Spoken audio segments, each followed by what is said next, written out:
Welcome back to CryptosRus. I'm George. We're all George. So, welcome to another market open stream. Today, we have another massive Bitcoin ETF decision. This one is with Grayscale. So, will the SEC finally cave, despite the fact that they have a nasty lawsuit with Grayscale? So, let's talk about that. Also, banks may be getting downgraded. So, let's talk about that too. All right, let's get started. Welcome. The market bell has just rung. Today, U.S. market not looking so good. All three indexes are starting out in the red. This has not updated, but there is some worry.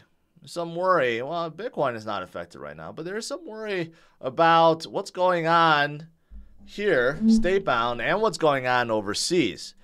State-bound, well, you have Fitch Ratings that's warning the banks, including the biggest bank that we have, JP Morgan, warning everyone that another rate cut or downgrade, I should say, is coming, okay? So that would be bad.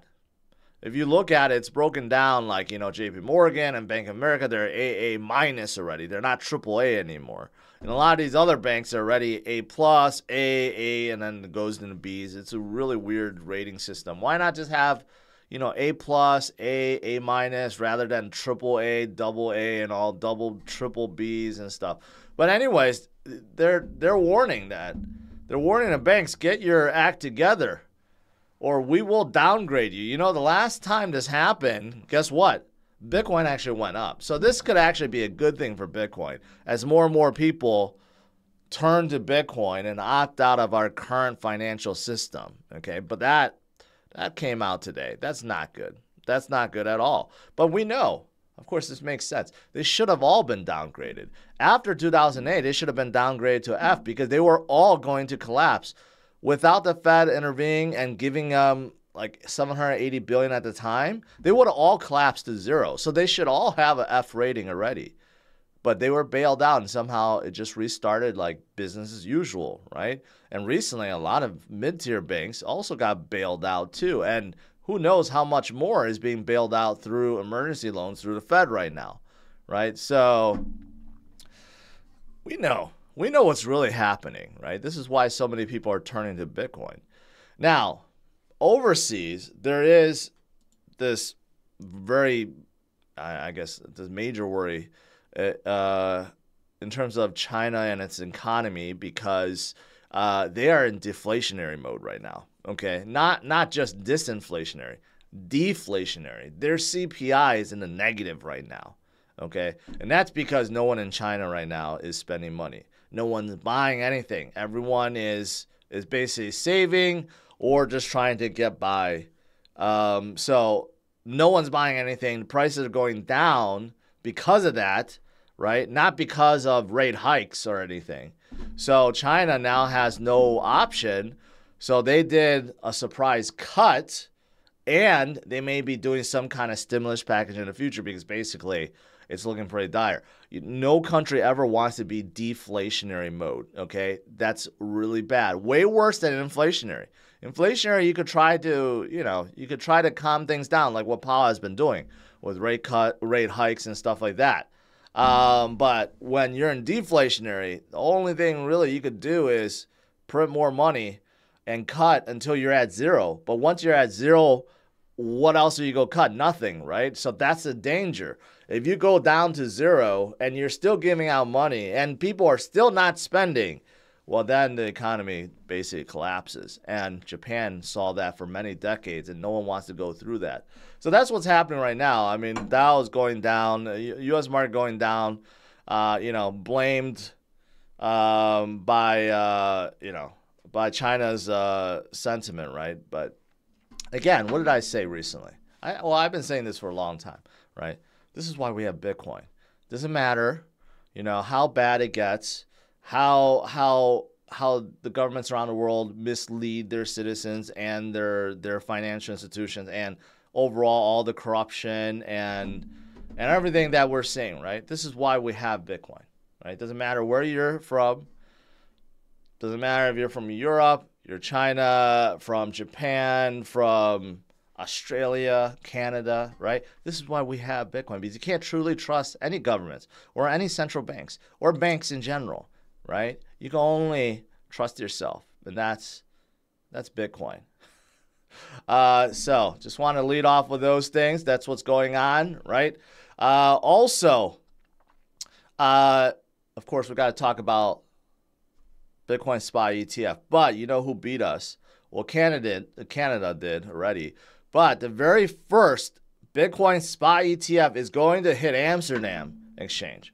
Okay, so this is the very first one going live after a year of planned launch. So those of you guys in Amsterdam will be able to buy the very first EU spot Bitcoin ETF. Now, of course, this is massive, but not nearly as massive as the ones that will be coming to the US. Okay, but it's a step in the right direction. We do have spot Bitcoin ETFs already existing in Canada, very low volume. I think we have some in other countries too. I don't know which ones, but you know, we're gonna get them in Europe, and pretty soon we're gonna get them in the US, and that's the major thing. And in case you guys are wondering why is the US spot Bitcoin ETF so important? Because that's where all the money is. Okay, Wall Street and the trillions of dollars of assets that BlackRock and everyone holds, they're all based in the US, right? So the money is here. That's why it's so important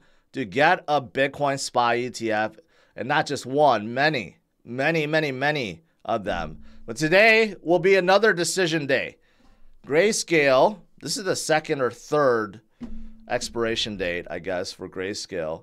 They want to convert their Grayscale Bitcoin Trust, GBTC, into a big, giant Bitcoin ETF. Okay. And they keep getting denied. And they don't like that. They don't like the SEC either. They don't like Gary, so they sue the SEC. But, you know, they have reapplied. So before the next ARC deadline, Grayscale comes first. In fact, that first is, today, right? So will we see a spot Bitcoin ETF? Will we see the SEC change its mind? I don't know. If I had to guess, probably no. It won't come today, but who knows, right? Gives us hope. But the next deadline is, I think it's in October, right? Again, this is, it doesn't really line up with ARK and BlackRock's and everything. ARK's is like 2 months ahead of BlackRock and everyone else's, and this is like a month or two before ARK's. And this is different too, because this is converting a trust into ETF. And in case you're wondering what's the difference between a trust and an ETF, the trust is basically Bitcoin goes in and can never come out, which is actually, if you think about it, a good thing. And basically, the trust was made to benefit the institution people because they can buy at a discount, okay, and then sell at a premium. That's how it was before. But since the discount or the premium has turned negative, institutions actually don't want to buy at a discount because you could buy on an open market for less than what you could buy from Grayscale, right? So recently there has not been a lot of Bitcoins going into trust because of that reason. Now, if this is converted to ETF, then it's more free flowing. Grayscale then has the power to not only add but subtract from it, right? So if you think about it, a trust is actually maybe better in this case. In this case, the Grayscale Bitcoin Trust may be better than a Bitcoin ETF. But overall, there's many benefits to ETF. That's why they're trying to convert. So we'll see if this comes. Again, once we get one spot Bitcoin ETF in the United States, it's going to be an avalanche of money flowing in. And then we're going to have many others, right? But we'll see. We'll see. The first decision for BlackRock, I forgot when, but the last deadline for BlackRock is right around March, right before the halving event. And I still think they will get approved in Q1 of 2024, right before the halving event, right before the Fed starts cutting the rates. It's going to be a trifecta of awesomeness come 2024. All right. Now, outside of Bitcoin spot ETF news, there's still massive exits. Okay. This is a good thing. Massive Bitcoin exit from exchanges. That means you have a lot of people and whales just taking their Bitcoin on exchanges. That's why the reserve keeps on dropping. Okay. 11,000 Bitcoins has been withdrawn from the exchanges in the last 24 hours, totaling around 330 million. 330 million. That's a third of a billion, right? Within the last 24 hours. And whenever this happens, it's due to one of two things. One, you have an institution that just did an OTC sale, and now they're going to throw that into like a custodian, like Coinbase, right?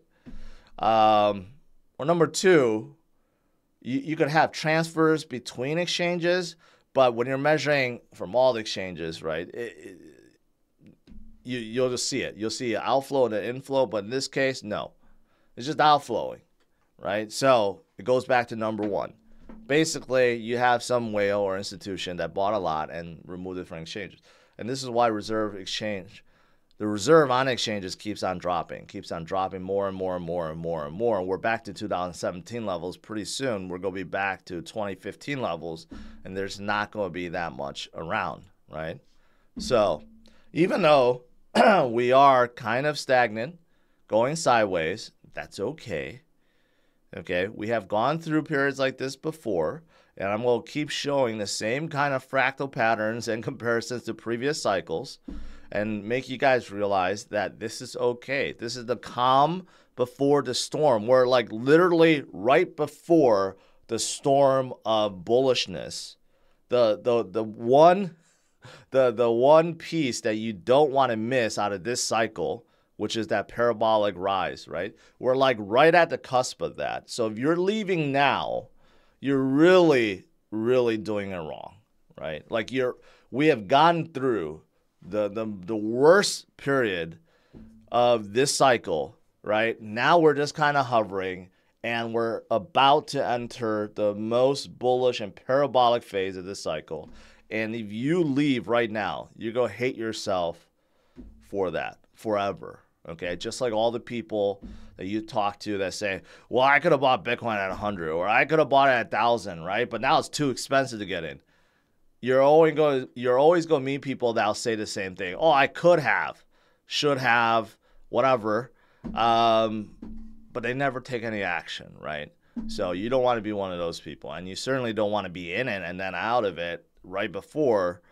Then you really go, that's even worse, right? Because I've been telling you guys. I've been telling you guys what's coming, and you guys will see. You guys will see. Those of you guys that haven't lived through a parabolic rise, it's unlike anything else out there, right? And that's coming in 2024. And still, in 2023, I think there's good things coming too.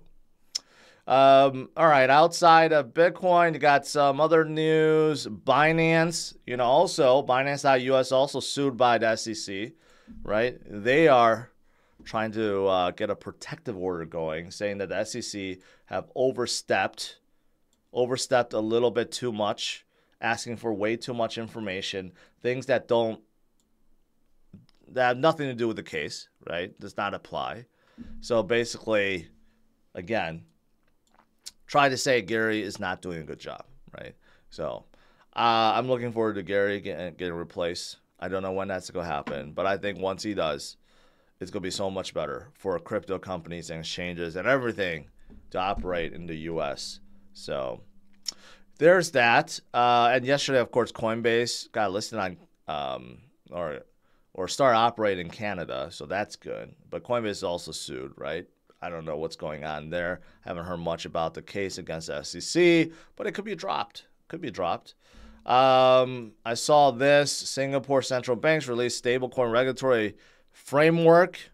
Okay, again, a lot of governments, for good and for bad, having a framework is good, but a lot of governments are putting very restrictive frameworks for crypto, especially CBDCs. You know why? For stablecoins, because they want to come out their own CBDCs, right? So that's where it's bad.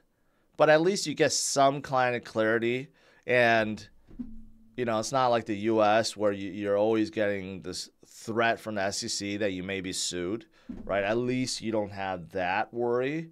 But there are a lot of countries that are coming out with these frameworks, and they're really just a way to kind of push stablecoins away and put CBDCs into the spotlight, which is no good. CBDCs are no good. All right. There's a new chain, Sei chain, that just came out. I didn't hear about them prior. They're backed by Jump Crypto, Flow Traders, and obviously backed by a lot of exchanges because they are live on Binance, Kraken, Huobi. So it's another promising L1 that's focused on social platforms, gaming, and carbon credits. Why do they need to focus on carbon credits? Like, I still don't get this whole thing about carbon credits and how you could offset pollution by buying carbon credits. You cannot. That makes no sense. If you're polluting, you're polluting. Buying carbon credits does not take away the pollution that you have caused, right? Again, I don't get any project that's involved with ESG or carbon credits. It makes no sense to me. Social platforms does make sense. Gaming does make sense. But there's a lot of L1 chains that's already focused on gaming. Same thing. Social platforms, really no one's working on that because people have tried, and basically it's impossible to go against the likes of now TikTok, Instagram, Facebook, YouTube, X. It's really, really hard. So you don't really hear about any decentralized social platforms, but, you know, doesn't mean that they shouldn't try. Anyways, I saw they went up 2,267%. So the insiders obviously made a boatload of money. They are at 340 million in market cap right now. And then lastly, a random chain, THORChain, which is a liquidity provider for multiple chains. They started ramping up 65% within the last week or so. Really no reason why. This article doesn't even explain why. Just increase in social activity, whatever that means. But we're starting to see some momentum come back to some of these bigger projects from, you know, the last bull run, right? So overall, I guess that's a win. That's a win. All right. Let's do some Q&A. Let's see. The market is still kind of red today. I don't think it's going to change. Hey, we do have retail sales increased by 0.7% in July, so that's better. Better than expected. So I guess that's good. But right now, I think there's a lot of worry about China, and I guess that's the reason why. All right, let's do some Q&A.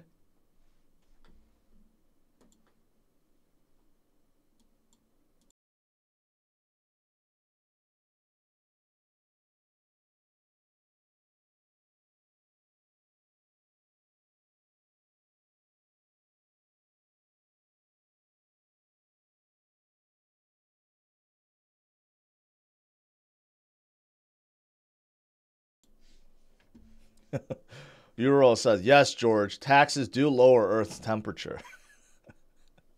See, that's the thing, you know, buying carbon credits, like, it does not, you know, it does not offset pollution, but somehow, like, there's this notion that if you're a big company and you buy a ton of carbon credits, like somehow you could pollute endlessly now and it's okay. It doesn't make any sense. It's like a human fabricated thing.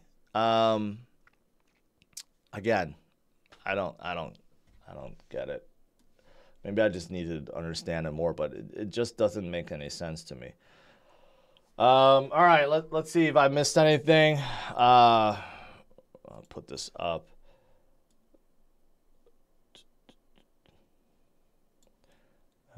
Gary approves Gary.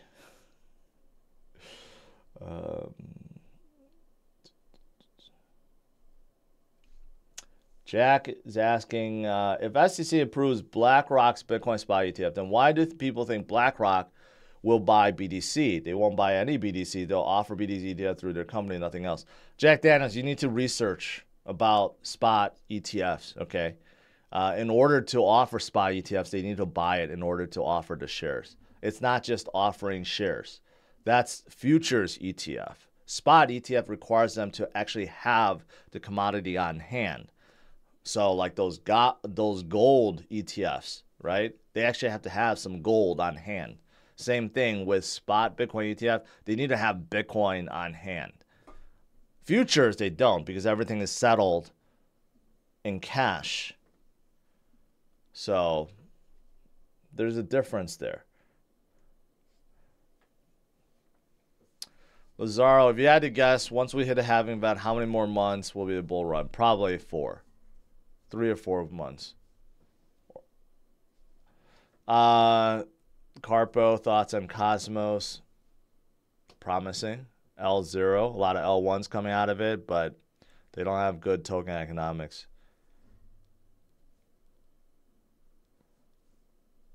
Isn't a parabolic growth in late 2025, not 2024? Well, if you're referring to alts, yes. Alts' parabolic growth happens at the very end. But Bitcoin's is not. Bitcoin starts way early. It's probably about 3 or 4 months after a halving event. That's when Bitcoin's growth starts.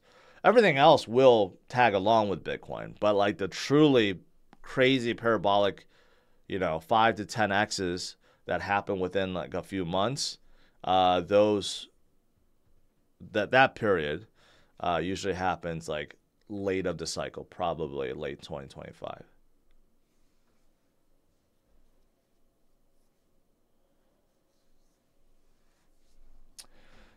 Can I replace Gary Gensler as a new SEC? No. I don't want that. I don't want that responsibility. No.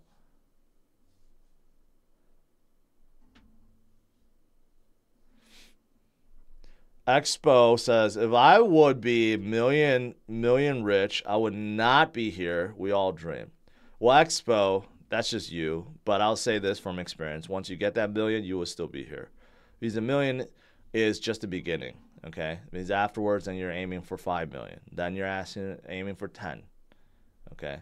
So don't assume. You may not be there yet. You will be someday, and then you'll realize I'm right.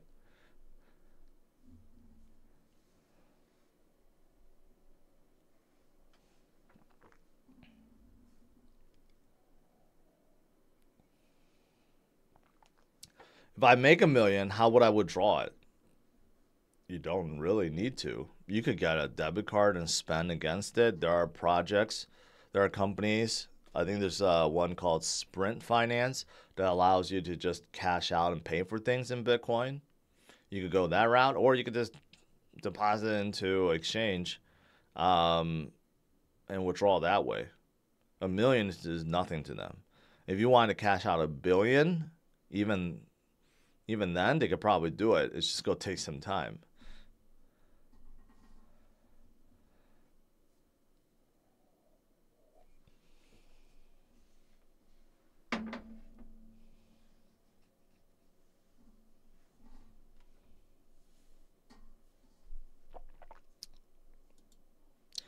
Today is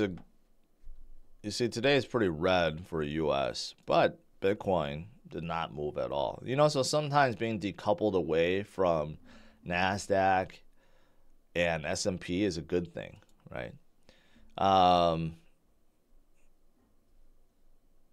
Yeah.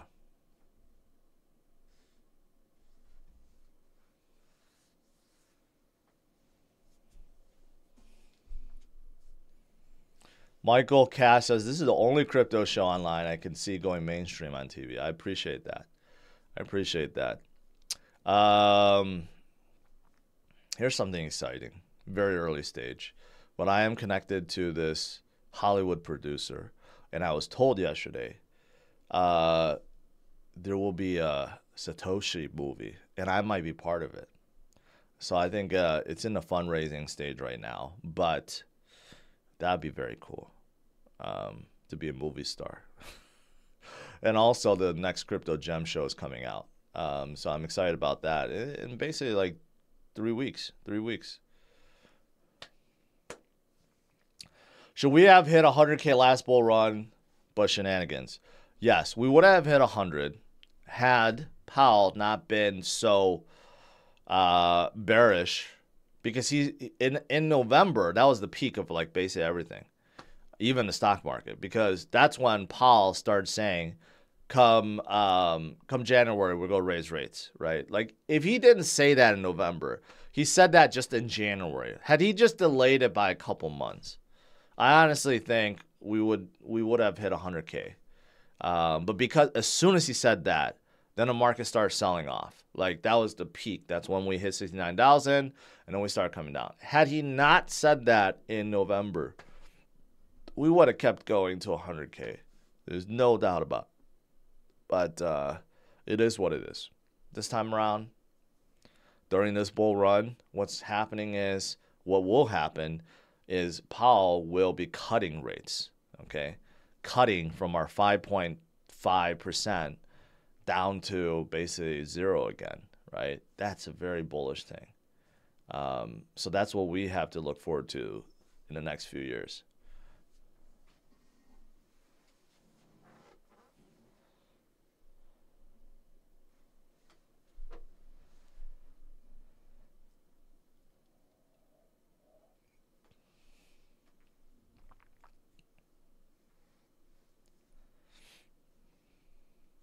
Can I listen to the next crypto gem online? I don't know if you guys saw this, but it's going to be everywhere. Everywhere. Notice I still type in twitter.com, not x.com. That just sounds, it still feels weird, but I mean, this is on Hourglass. Look at it. Next crypto gem will be on 200 platforms. Apple TV, Xfinity, Cox, DirecTV, Google TV, Samsung, LG, Vizio, Prime, Amazon Prime. It's going to be everywhere, September 7th. So that's going to be awesome. That's going to be awesome.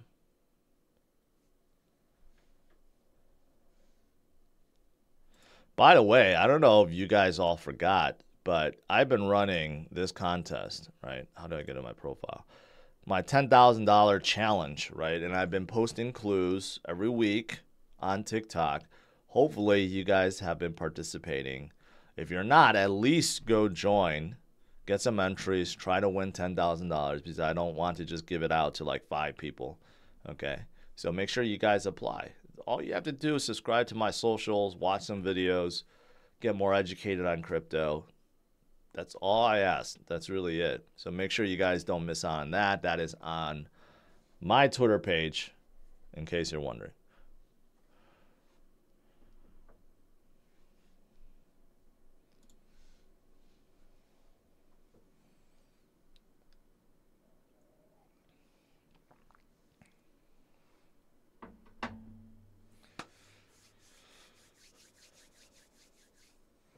When we have one more flushing event, where do you think Bitcoin price will touch before the ride up? I don't think we're going to have a flushing event.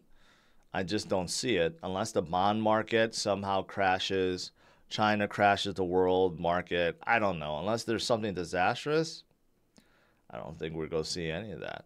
But let's just pretend. Let's say we do have a world catastrophic event happening again. Can Bitcoin retouch 16,000, 15,000? Sure, it's a possibility if we had some kind of global event again. But if we don't, I just don't see us doing that. I think we're just going to go sideways until we start going up.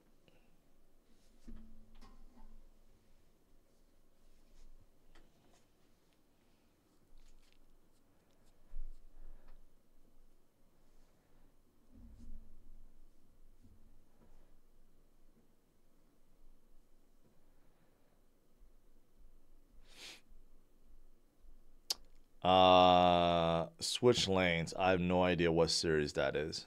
No clue. No clues. Is George NFT still alive or down? It's still alive.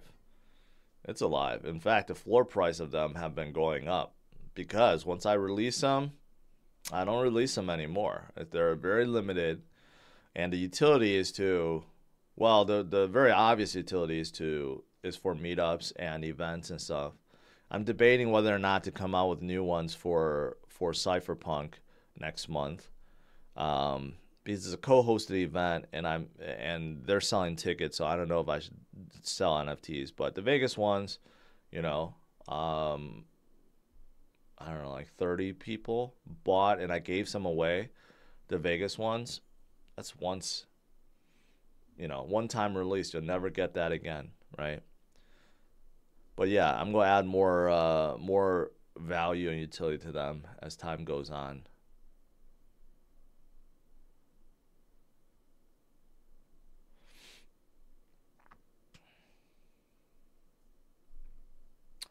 Oh, okay. To be honest, I stopped watching any of the Disney shows.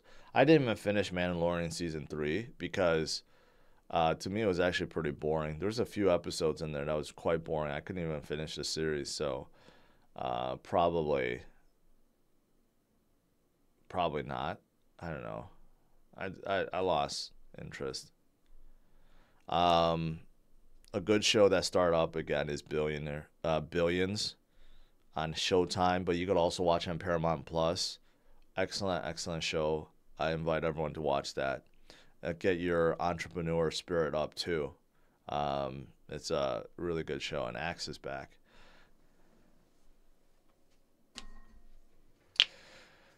Alrighty, well, we'll see what happens today.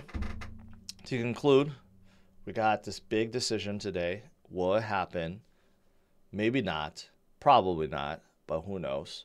Europe gets it first. Okay, so these are all fantastic stuff.